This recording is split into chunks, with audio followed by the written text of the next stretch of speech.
सबसे largest rail network है ही India में। ये मैसेज मेरा ये है, कुछ शर्म कर लो, खुदा दा वास्ता कुछ शर्म कर लो। इंडिया बनाई जा रहा है नंबर, तुसी ਜਿਹੜੇ प्रोजेक्ट बनाए ने वो भी ठप पे ने। पहले भी नहीं था दिल करता इनमें बैठने का, लेकिन अब मजबूरी है, क्या करें आप बताएं। अब स्टेप बाय स्टेप आगे बढ़ना है। अभी इतनी डेवलपमेंट कर ली, इतने प्रोजेक्ट्स पे पूरा काम अपना अमल कर लिया है, तो वो भी तो कंप्लीट हो गए। तो ये आपको क्यों ऐसा लगता है कि ये कंप्लीट नहीं हो पाएगा? ये तो हमारी ऐसा नहीं लगता कि जैसे हम उनसे जेलस हो रहे हो और कह रहे हैं कि उन्होंने प्रोजेक्ट शुरू कर दिया और कंप्लीट नहीं हो पाएगा। तो इंडिया अपना ट्रेन मैन्युफैक्चर कर रहा है और हमारे लिए शर्म का बात है कि हमारे पास सैलाब आ रहा है और हम उस पानी को अभी तक नहीं निकाल सकते हैं। पाकिस्तान में तो आप ट्रेन भी मुश्किल से चलती है, यहाँ पे आधा घंटा लेट, 1.5 घंटा लेट, 2 घंटा लेट, तो इस लिहाज से तो बहुत हम पीछे चल गए हैं। और एक चीज वाकई में जो मतलब आपका 12-12 घंटे का सफर 3-3 घंटों में आप तय करोगे, आई मीन सीरियसली इससे ज्यादा आपको और क्या चाहिए यहाँ पे। जय हिंद दोस्तों, भारत पूरी दुनिया में सबसे ज्यादा तेजी से विकास करता हुआ देश है और भारत के विकास में कई ऐसी एडवांस और अनोखी टेक्नोलॉजी का उपयोग हो रहा है जो कि भारत को विकसित देशों से प्रतिस्पर्धा करवाती है। मुंबई से अहमदाबाद तक जिसकी स्पीड बताई जा रही है 320 किलोमीटर पर आवर। अगर हम पाकिस्तान के रेलवे की बात करें, ये जो रेलवे स्टेशन अंग्रेजों के ज़माने का जब से मुल्क बना है, और हम बड़े शर्म से कह रहे हैं जी पाकिस्तान में रेलवे के ऊपर कोई काम नहीं हो। आप जब ट्रैवल करते हैं सबसे पहले हमें बताएं टिकट कितनी, क्या प्राइस है और रेलवे के क्या इंतजामात हैं? जी टिकट तो ऑलमोस्ट मुनासिब ही है, ऊपर नीचे होता रहता है 50 या 20। हम स्टूडेंट को वैसे थोड़ा बहुत मसला होता है, इनको चाहिए कि जो स्टूडेंट्स हैं उनको फैसिलिटेट करें, थोड़ा बहुत ऊपर नीचे पैसे करें। जो गवर्नमेंट मुलाजमीन हैं उनको तो चाहिए वो फुल पे करें, वो किस बिना पर हाफ पे करके जा रहे हैं और हम स्टूडेंट मसला क्रिएट कर रहे हैं यहाँ पे। जिस दूसरी बात जो आपने इंडिया के बारे में की, ज़ाहिर बात है वो सिविलाइज कंट्री डेवलप करी जा रहा है और हम उतना ही पीछे जाए जा रहे हैं। तो लाजमी जाहिर है जो विद द इन्वेंशन वो ब्रिटिश से भी हेल्प ले रहे हैं, तो बुलेट ट्रेन ज़ाहिर बात है वहाँ पे चलेगी। तो पाकिस्तान में तो आप ट्रेन भी मुश्किल से चलती है, यहाँ पे आधा घंटा लेट, 1.5 घंटा लेट, 2 घंटा लेट, तो इस लिहाज से तो बहुत हम पीछे चल गए हैं।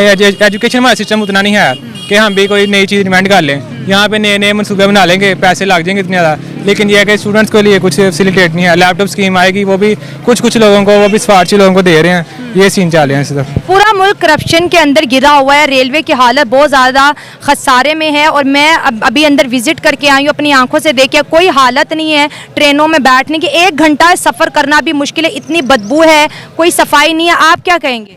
इसका पॉसिबल ये है कि सबसे पहले चेक एंड बैलेंस वाला सिस्टम रखा जाए। बेशक आपके पास मुसाफिर थोड़े जाएं, आप अगले को अच्छी फैसिलिटी देंगे, वो आपको इस बात का रिस्पॉन्सिबल करेगा कि मैं आपको अच्छा फेयर पे करूं। अगर आप उसको फैसिलिटेट नहीं कर रहे, वो आपको अच्छा फेयर पे नहीं करेगा। सो दैट्स वाई भी क्या होता है, हम वहाँ पर अंदर जाते हैं, 10 मुसाफिर आपके टिकट लेकर जाते हैं और 5 बगैर टिकट के जाते हैं, ठीक है, वो उसके हाथ में देते हैं। अब जो प्रॉफिट आना था वो तो उन्होंने दे दिया उस कुली के हाथ में, ठीक है, हमसे तो। अब दरअसल अहमदाबाद से मुंबई के बीच चलने वाली पहली बुलेट ट्रेन का कार्य बहुत ही तेजी से चल रहा है और रेल मंत्री अश्विनी वैष्णव जी के द्वारा बताया गया है कि देश में चलने वाली बुलेट ट्रेन की स्पीड को और ज्यादा बढ़ाने के लिए भारत में पहली बार मॉडर्न टेक्नोलॉजी वाले बैलेस्ट लेस ट्रैक का उपयोग किया जा रहा है। इस मॉडर्न टेक्नोलॉजी वाले बैलेस्ट लेस ट्रैक की वजह से देश में चलने वाली पहली बुलेट ट्रेन की स्पीड और ज्यादा बढ़कर 320 किलोमीटर प्रति घंटे की स्पीड तक पहुँच जाएगी। रेल मंत्री अश्विनी वैष्णव जी ने आगे अपनी ट्वीट में कहा कि भारत में पहली बार बैलेस्ट लेस रेलवे ट्रैक का उपयोग किया जा रहा है और national high speed rail corporation के द्वारा बुलेट ट्रेन की हाई स्पीड के लिए 153 किलोमीटर के वायडक्ट का कार्य कंप्लीट हो चुका है। साथ ही साथ 295.5 किलोमीटर के पियर वर्क का कार्य भी कंप्लीट हो चुका है। अब अगर यहाँ पर आप बैलेस्ट लेस रेलवे ट्रैक के बारे में नहीं जानते तो यहाँ पर मैं आपको बता दूं कि इसका सीधा मतलब स्लैब वाले ट्रैक से होता है और इन ट्रैक को आपने जापान या फिर अमेरिका जैसे देशों की रेलवे ट्रैक पर देखा होगा और विदेशों में ट्रेन की स्पीड को और ज्यादा बढ़ाने के लिए इस प्रकार के ट्रैक का उपयोग बहुत ही ज्यादा किया जाता है। इन्हें आरसी ट्रैक के ऊपर रखा जाता है और इनकी जो मोटाई होती है वो तकरीबन 300 mm तक होती है। बाद जो बुलेट ट्रेन बनी थी उसकी इंफॉर्मेशन थी, उसके अलावा अगर हम बात करें हमें किसी का नहीं पता था। लेकिन अगर हम बात करें इस अगर पूरा प्रोजेक्ट जब तक हो जाएगा, इनके टोटल जितने भी हमने देखे हैं, तो इंडिया में जो है टूरिज्म बहुत ज्यादा इससे बूस्ट होगी और दूसरी जो सबसे अच्छी चीज होगी कि एक जगह से दूसरी जगह जाने का जो टाइम ड्यूरेशन है वो बहुत कम हो जाएगा। बिल्कुल, ये तो मैं बोल रही हूँ काफी टाइम से जितनी भी हम लोग वीडियोस देखते आ रहे हैं, इंफ्रास्ट्रक्चर पर बहुत ज्यादा फोकस किया जा रहा है इंडिया। और एक चीज वाकई में जो मतलब आपका 12-12 घंटे का सफर 3-3 घंटों में आप तय करोगे, आई मीन सीरियसली इससे ज्यादा आपको और क्या चाहिए। यहाँ पे ना एक वो मुहावरा कह लें या कहावत कह लें, वो मेरे ज़हन में आगी, वक्त को इज्जत दो, वक्त तुम्हें इज्जत देगा।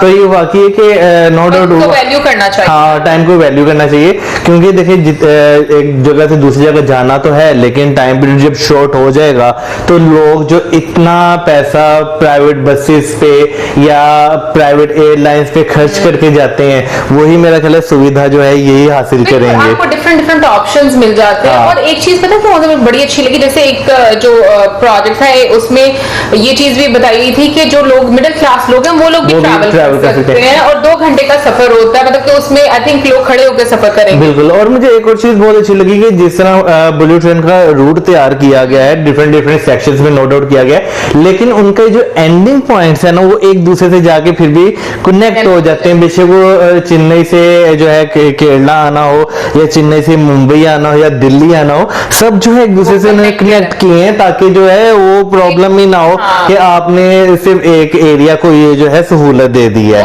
नॉर्थ साइड पर भी है और साउथ साइड पे भी है, नॉर्थ साउथ नॉर्थ ईस्ट तकरीबन सारा कवर किया गया। बिल्कुल चीजें। और पता है मतलब एक तो मतलब हमारे जैसे लोगों को वैसे ही बड़ा चाम होता है भाई इन चीजों का, बुलेट ट्रेन में बैठे कैसा लगेगा, क्या मजा आएगा, बट वाकई में वक्त की जरूरत है और मुझे लगता है कि आपको वक्त के साथ चलना भी चाहिए। बहुत सारी, क्योंकि मैंने ना कमेंट सेक्शन में देखती हूँ कुछ लोग बोलते हैं कि मतलब अभी इन चीजों की जरूरत नहीं है, बट मुझे ऐसा लगता है कि वक्त के साथ अगर आपका कंट्री ग्रो कर रहा है तो मुझे लगता है कि वक्त के साथ साथ आप ऐसी चीजें जरूर ऐड करते जाएं जिससे कंट्री जो था वो एक स्टेप और आगे जाए। मुझे एक और चीज बहुत अच्छी लगी है कि जितना भी प्रोजेक्ट है, या तो ये फ्लाईओवर पे होगा या अंडरग्राउंड होगा, उसकी बहुत अट्रैक्ट कर उसकी रीजन क्या है कि मैंने जो है वंदे भारत जब इंडिया में चली थी तो उसके बाद मैंने काफी ज्यादा जो है वीडियोस देखी, जैसे हमारे यहाँ पे होता है कि फेंसेस तो लगे नहीं होते जो है ट्रैक्स के इर्द गिर्द, तो रास्ते में जानवर आते हैं, वो हिट करते हैं तो वो खराब हो जाती है ट्रेन आगे से। फिर वो मैंने क्योंकि इस तरह की मैंने वीडियोस देखी हैं कि वो जानवर आके हिट हुआ है तो वहां पे क्रैक पड़ गया, जानवर की भी जो है लाइफ जो है उसका भी खत्म हो गई, और जो एक पब्लिक प्रॉपर्टी है उसका भी नुकसान हो गया। हाँ, चली जाती है। बिल्कुल। उसमें मतलब ड्राइवर का तो कोई कसूर नहीं होता, बिल्कुल वो अचानक से आ जाते हैं। तो इसमें ये मुझे बहुत अच्छी चीज लगी कि ये या तो हवा में होगी या जमीन के अंदर होगी। बिल्कुल। और मुझे एक और चीज भी बड़ी अच्छी लगती है जब मैं ऐसे प्रोजेक्ट्स देखती हूँ कि इंडिया में स्पेशली देखो, अगर हेल्थ पर देखो तो बहुत ज्यादा फोकस किया जा रहा है, क्योंकि रिसेंटली एक स्कीम जो स्टार्ट हुई थी 15 अगस्त को अनाउंस किया था पीएम मोदी जी ने, और अब देखो ये ट्रैक्स का हम लोग देख रहे हैं जो मतलब टॉप 10 अपकमिंग बुलेट ट्रेन, बहुत बड़ा नंबर है। एक मेरा हमें प्रोजेक्ट कंप्लीट करना एक बड़ी बात होती है, और इतने सारे प्रोजेक्ट्स बैक टू बैक जब